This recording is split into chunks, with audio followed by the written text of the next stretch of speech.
Bonjour à tous, on va entamer le quatrième cours de ce troisième trimestre. On va parler des anomalies ou images calcifiées anormales sur l'ASP. Il faut savoir qu'on a deux types d'images calciques, soit des calcifications qui sont liées à des mécanismes inflammatoires ou dégénératifs, ou même tumorales quand la tumeur est calcifiée. Comme cet exemple, on a cette image calcique arrondie, linéaire, en projection de l'aire hépatique.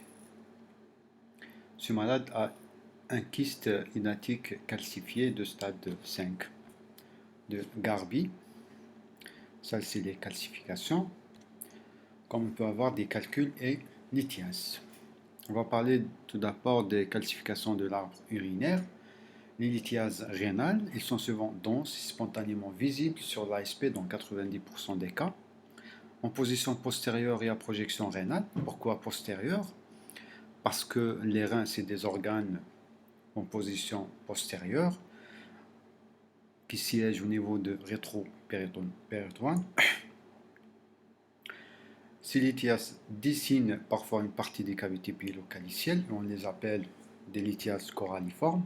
L'intérêt de préciser la bilatéralité de l'atteinte, c'est très important, car de là découle la notion de lithiase d'organe, quand c'est unilatéral, ou lithiase d'organisme.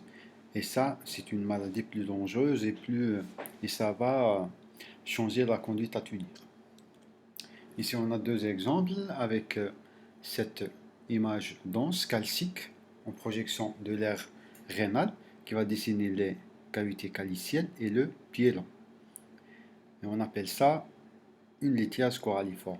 Comme on peut avoir des lithiases punctiformes arrondies ou allongées en projection de l'aire rénale.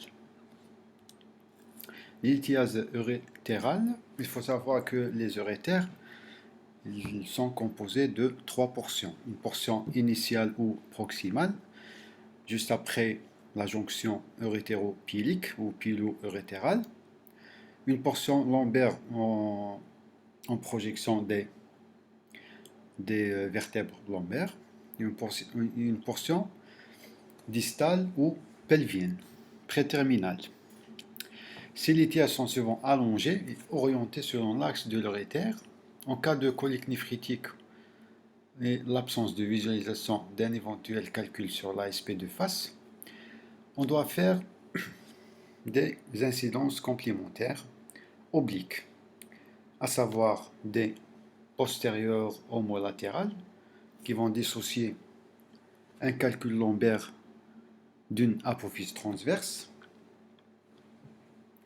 ou encore des incidences ascendantes ou descendantes qui vont projeter le calcul pelvien hors de sacrum afin d'éliminer cette superposition avec l'os.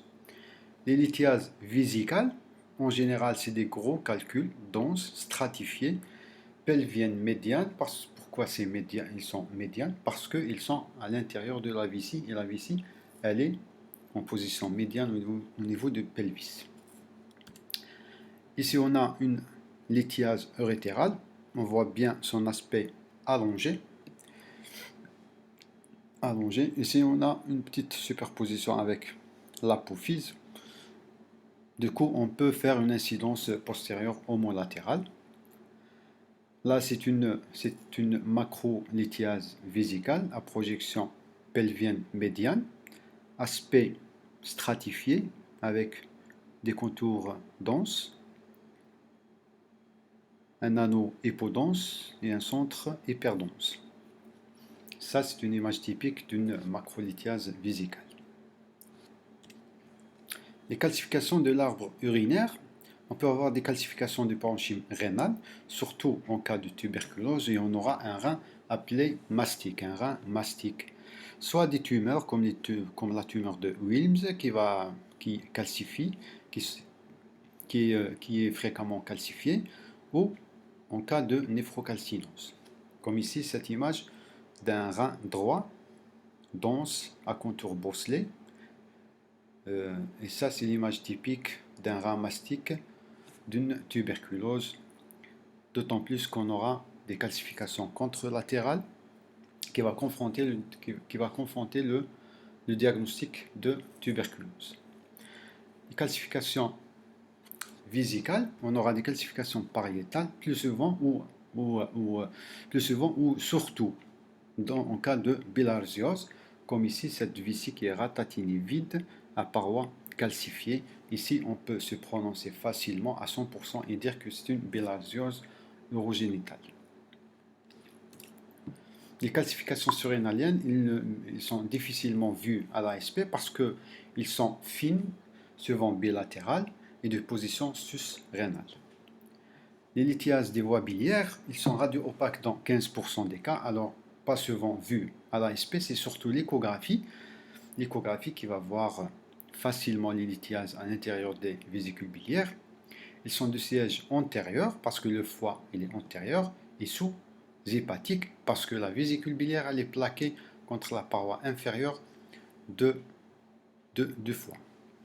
Distingue de l'ambre rénal et des cartilages sur les clichés de profil. Un aspect évocateur, soit calcul unique, soit polyhydrique à facettes, soit un ensemble de calculs à centre clair et cerné en périphérie. On peut avoir une calcification pariétale de la vésicule et ça va donner une vésicule porcelaine facilement reconnue à l'ASP. Comme ici, on a cette calcification pariétale de l'ensemble de la vésicule. C'est une image typique d'une vésicule porcelaine. Ici, on a plusieurs lithiases en projection hépatique à centre clair et c'est des microlithiases vésiculaires. Facilement vues, mais on a dit qu'ils sont vus dans 15% des cas. Notez bien que pour voir l'examen de référence pour rechercher des lithiases à l'intérieur de la vésicule biliaire, c'est l'échographie, c'est ni l'ASP ni le scanner.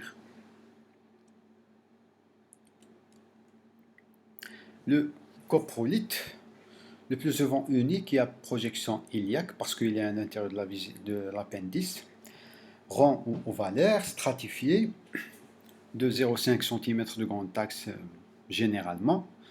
La découverte d'une lithiase appendiculaire est importante car elle est pourvoyeuse d'inflammation, d'appendicite aiguë. Les lithiases et les calcifications pancréatiques. Les lithiases et calcifications pancréatiques, ils sont de siège prévertébral, en avant des premières et deuxièmes vertèbres lombaires, rétrogastriques et ascendantes de droite à gauche. Les calcifications sont nombreuses, petites, mais de taille inégale. On les retrouve souvent dans les pancréatites chroniques. Les lithiases de canal pancréatique principal sont rares, souvent de grande taille, mais vraiment très rares.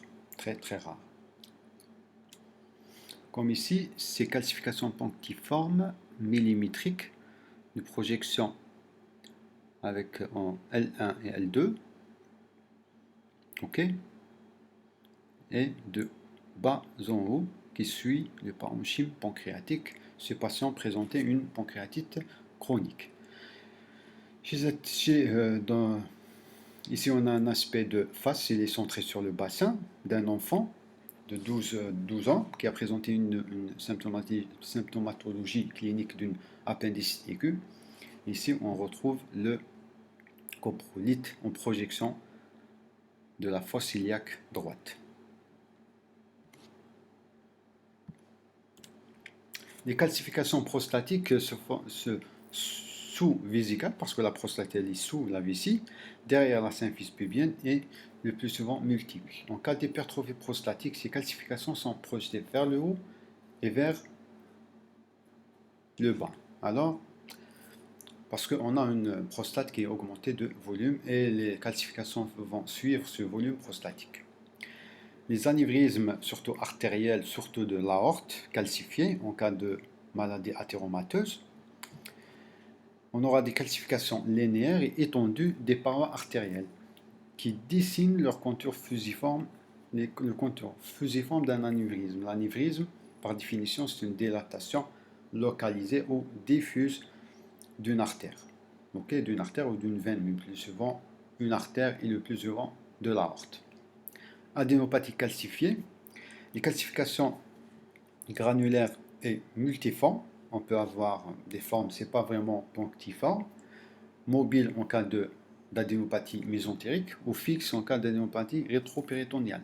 Les adénopathies calcifiées aux ganglions, adénopathie, ça veut dire des ganglions supérieurs à 10 mm, calcifiés vont nous faire rechercher une tuberculose ganglionnaire. Parce que généralement, les adénopathies calcifiées, elles sont secondaires à une tuberculose. On peut voir un matériel prothétique de densité métallique, ok, en cas de clips chirurgicaux ou de dentition chirurgicale avec mise en place d'une prothèse, surtout les prothèses biliaires et urinaires. Ici, on a un exemple d'une calcification artérielle de l'aorte, ici, une calcification linéaire des parois aortiques étendues à l'artère iliaque commune. Ici, on a un exemple d'une prothèse biliaire très bien visible sur les clichés de face. Voilà, c'est tout ce que j'ai pour aujourd'hui. Bonne journée et bon courage.